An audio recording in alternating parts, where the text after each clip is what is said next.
Para Joe Gitcher, só há um caminho de volta para casa.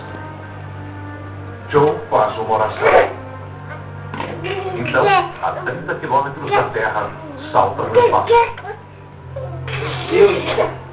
O cara saltou de paraquedas no espaço, que delícia, hein? Deve ser.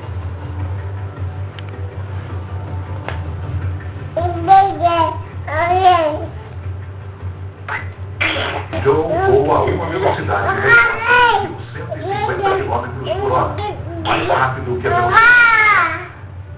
A velocidade é tão grande que a força do paraquedas se abrindo conecta no carro.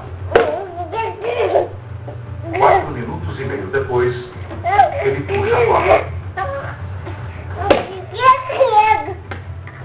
O teste é um sucesso.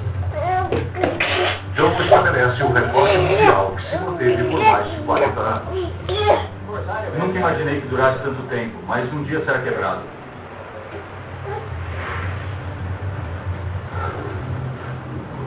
Como vemos, ir além do limite pode resultar em momentos incríveis.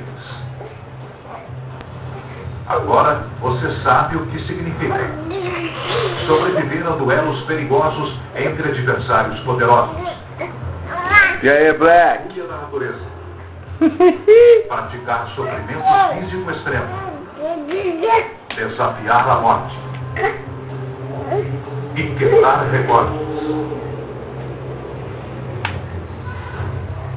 Estes são os momentos incríveis da National Geographic. Além do limite. Versão Marshmallow.